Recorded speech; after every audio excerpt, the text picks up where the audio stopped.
Kaleshwaram commission లో భాగంగా ఈరోజు మమ్మల్ని పిలవడం జరిగింది.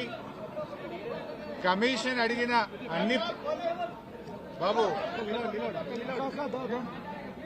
కమిషన్ అడిగినటువంటి అన్ని ప్రశ్నలకు కూడా సమాధానాలు చెప్పడం జరిగింది.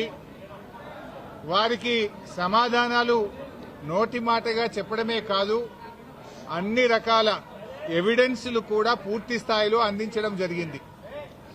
నేను మీడియాతో కూడా ఒకటే కోరుతా ఉన్నా, ఎందుకంటే మేము కమిషన్ ముందు హాజరై వచ్చి ఇక్కడ నేను రాజకీయాలు మాట్లాడడమో ఇతర అంశాల జోలికి వెళ్లను.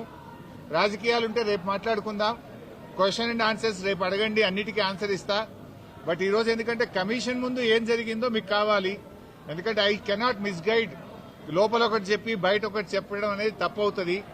లోపల ఏం జరిగింది, కమిషన్ కు నేను ఏం చెప్పాననేటువంటి అంశాలు మాత్రమే మీ ముందుంచుతాను. మీకు మిగతా ఎన్ని క్వశ్చన్స్ ఉన్నా, ఎన్ని పొలిటికల్ గా కావాలన్నా రేపు మాట్లాడుకుందాం. Today I will not speak any politics. ముఖ్యంగా మొట్టమొదలు తమ్మిడిహట్టి నుంచి మేడిగడ్డకు ఎందుకు మార్చారు అనే దాని మీద చాలాసేపు డిస్కషన్ జరిగింది. దానికి నేను సవివరంగా సమాధానం చెప్పడం జరిగింది. ముఖ్యంగా కొత్తగా ఏర్పడ్డ తెలంగాణ ప్రభుత్వం తమ్మిడిహట్టి దగ్గరే దాన్ని కట్టడానికి అన్ని రకాల ప్రయత్నం చేశాము. నేను ఇరిగేషన్ మంత్రి అయినప్పుడు రివ్యూ చేసుకుంటే ప్రాణహిత చేవెళ్ల ప్రాజెక్టును 7 భాగాలు 28 ప్యాకేజీలుగా నిర్ణయించి టెండర్లు పిలిచి పనులు ప్రారంభించారు. హెడ్ దగ్గర పని స్టార్ట్ చేయకుండా తోకల దగ్గర పని స్టార్ట్ చేసింది.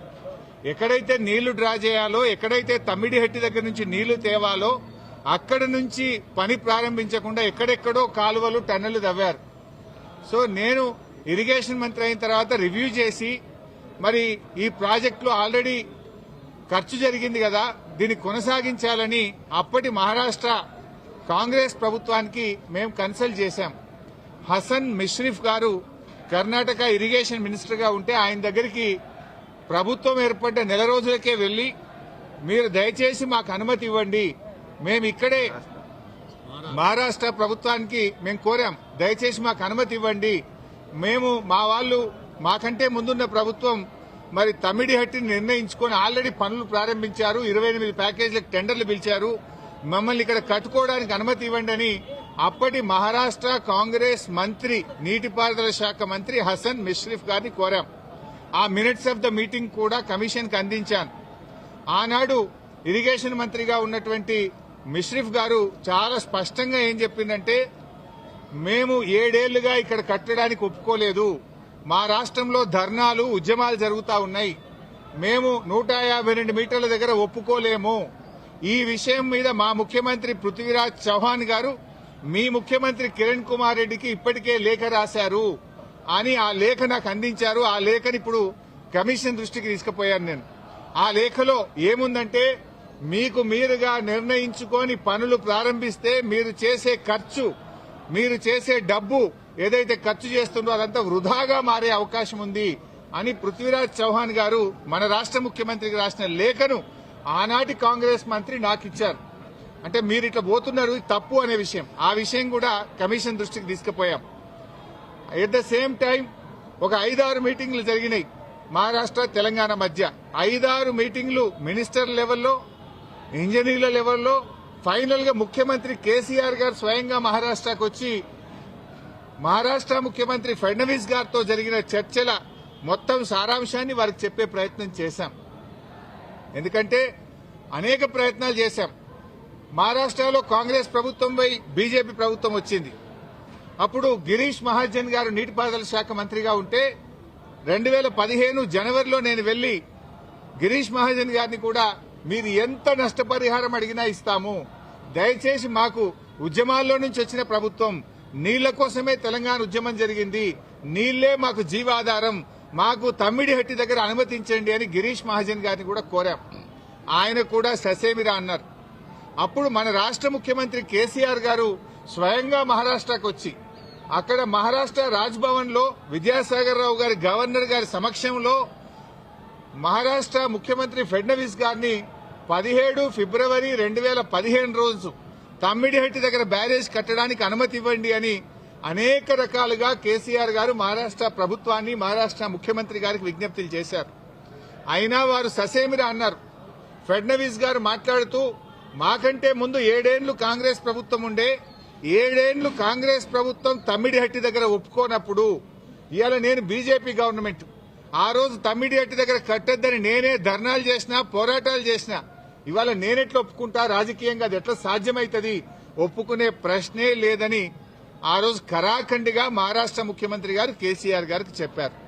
అంటే 7 ఏళ్లు మహారాష్ట్రలో కాంగ్రెస్, ఢిల్లీలో కాంగ్రెస్, మన దగ్గర కాంగ్రెస్, 3 చోట్ల కాంగ్రెస్ ప్రభుత్వం ఉన్నా తమ్మిడిహట్టి దగ్గర బ్యారేజీలకు ఒప్పించడంలో, అగ్రిమెంట్ చేయడంలో, పనులు చేయడంలో ఆనాటి కాంగ్రెస్ ప్రభుత్వం పూర్తిగా ఫెయిల్ అయింది.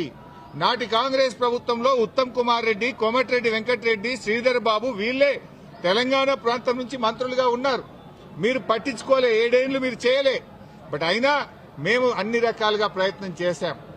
ఇంత మధ్యలోనే, ఈ సమయంలోనే సెంట్రల్ వాటర్ కమిషన్ తమ్మిడిహట్టి దగ్గర నీళ్లు లేవు అని 2 లేఖలు రాసింది.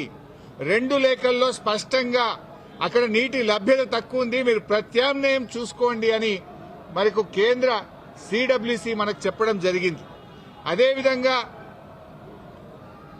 అదే సిడబ్ల్యూసి మీరు కట్టిన రిజర్వాయర్లు తక్కువ ఉన్నాయి, రిజర్వాయర్ల సంఖ్య పెంచుకోండి అని కూడా చెప్పింది. ఇవన్నీ లెటర్లు కూడా ఈరోజు కమిషన్కి ఇచ్చాం.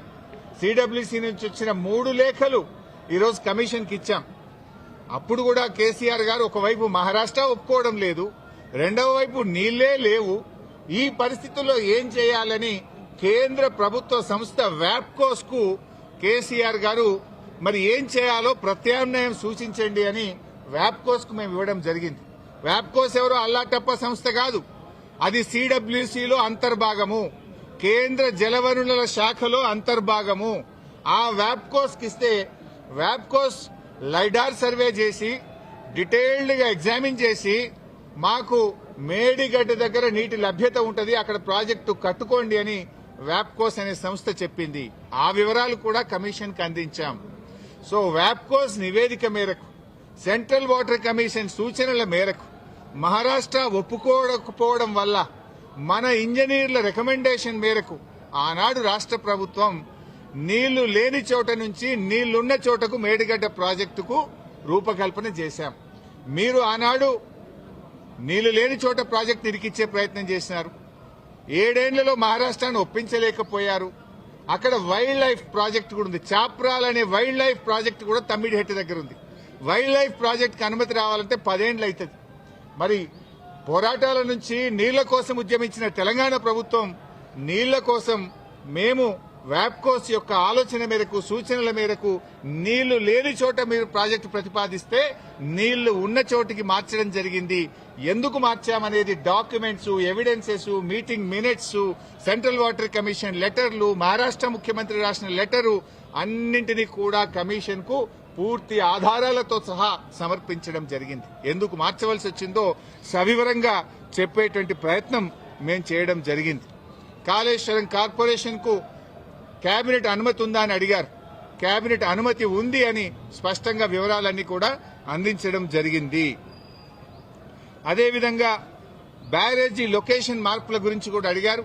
అన్నారం, సుందిళ్ల గురించి అది ప్యూర్లీ టెక్నికల్ డెసిషన్. ఇంజనీర్లు డీటెయిల్డ్ సర్వే ఆధారంగా దేశంలో అనేక ప్రాజెక్టులకు కూడా ఈ రకంగా మారుతుంటాయి. మన నాగార్జున సాగర్ కూడా మారింది, ఎస్ఆర్ఎస్పీ ప్రాజెక్టు కూడా మారింది. సో అది ఏదన్నా డెసిషన్ బ్యారేజ్ కొంత ముందుకు వెనకకు జరిగేది అది ఇంజనీరింగ్ డిపార్ట్మెంట్ తీసుకోవాల్సినటువంటి నిర్ణయాలు అనేటువంటి విషయాన్ని కూడా కమిషన్ గారు అడిగినప్పుడు మేము చెప్పడం జరిగింది. మొత్తంగా ఈ ప్రాజెక్టులో రిజర్వాయర్ల కెపాసిటీ ఎంత, నీటి నిల్వ సామర్థ్యం ఎంత ఉంది అని అడిగితే 141 టీఎంసీల సామర్థ్యం ఉందని చెప్పి కూడా మేము వారికి చెప్పడం జరిగింది. అదేవిధంగా కాళేశ్వరంను కొంతమంది ఇవాళ పిచ్చి పిచ్చిగా కూలేశ్వరం అని మాట్లాడుతున్నారు. మొన్ననే నేను ప్రజెంటేషన్లో కూడా సవివరంగా చెప్పాను. కాళేశ్వరంలో 100 భాగాలు ఉన్నాయి. 100 భాగాల్లో అన్ని ఇంటాక్ట్ ఉన్నాయి. లైక్ ఇప్పుడు మనం మొన్న అనుకున్నట్టుగా 3 బ్యారేజీల్లో, అదేవిధంగా కాళేశ్వరంలో 16 రిజర్వాయర్లు, 19 సబ్స్టేషన్లు, 21 పంప్ హౌస్లు, 203 కిలోమీటర్ల గ్రావిటీ, టనెళ్లు, 98 కిలోమీటర్ల ప్రెషర్ మెయిన్స్, 1531 కిలోమీటర్ల గ్రావిటీ కెనాల్స్, ఇవన్నీ కూడా ఇంటాక్ట్ ఉన్నాయి. ఒకవైపు ముఖ్యమంత్రి గారు మొన్న పోయి గంధమల్లకు శంకుస్థాపన చేశారు. మరి గంధమల్లకు నీళ్లు ఎక్కడి నుంచి పోతాయి? మల్లన్న సాగర్ నుంచి పోతాయి. మల్లన్న సాగర్ ఎక్కడిది? కాళేశ్వరంలో అంతర్భాగం. ఇంకొక వైపు హైదరాబాద్ కు మూసీ సుందరీకరణకు నీళ్లు తెస్తా అంటున్నారు. ఎక్కడి నుంచి తెస్తా అంటున్నారు? మూసీకి హైదరాబాద్ కు 30 టీఎంసీల నీళ్లు తెస్తామంటున్నారు. మల్లన్న సాగర్ నుంచి తెస్తామంటున్నారు. మల్లన్న సాగర్ ఎక్కడిది? కాళేశ్వరంలో అంతర్భాగం. అంటే ఇంత స్పష్టంగా ఒకవైపు ప్రభుత్వమే కాళేశ్వరం మీద ఆధారపడి హైదరాబాద్ కు 30 టీఎంసీల నీళ్లు తేవడానికి టెండర్లు పిలుస్తుంది. ఇంకొక వైపు మల్లన్న సాగర్ మీద ఆధారపడ్డ గంధమల్లకు టెండర్లు పిలిచి ముఖ్యమంత్రి శంకుస్థాపన చేస్తారు. ఇంకొక వైపు కాళేశ్వరం కూలింది, కుప్పగూలింది, కాళేశ్వరం లేదు అంటారు. అంటే ఇవాళ ప్రభుత్వం డొల్లతనం పూర్తిగా బయటపడ్డది. ఎప్పటికైనా కాళేశ్వరమే తెలంగాణకు లైఫ్ లైన్, జీవధార అనేది ఇవాళ ప్రజలకు స్పష్టమైంది. కమిషన్ ముందు కూడా చాలా వివరంగా అన్ని కూడా మేము ఏది నోటి మాటగా చెప్పలే, విత్ డాక్యుమెంటరీ ఎవిడెన్స్, సాక్ష్యాధారాలతో సహా గత ప్రభుత్వంలో తీసుకున్న నిర్ణయాలు, సిడబ్ల్యూసి రిపోర్ట్లు, వ్యాప్కోస్ రిపోర్ట్లు, కేబినెట్ నిర్ణయాలు అన్ని కూడా ఆధారాలతో సహా కమిషన్ కోరిన విధంగా మేము సబ్మిట్ చేయడం జరిగింది. విదేశాల్లో ఉన్నత విద్యను చదువుకోవాలని అనుకుంటున్నారా? అయితే వెంటనే ఫ్లైగ్రాండ్ ఓవర్సీస్ ఎడ్యుకేషన్ కన్సల్టెన్సీని సంప్రదించండి. మీ విదేశీ కలలను సాకారం చేసుకోండి.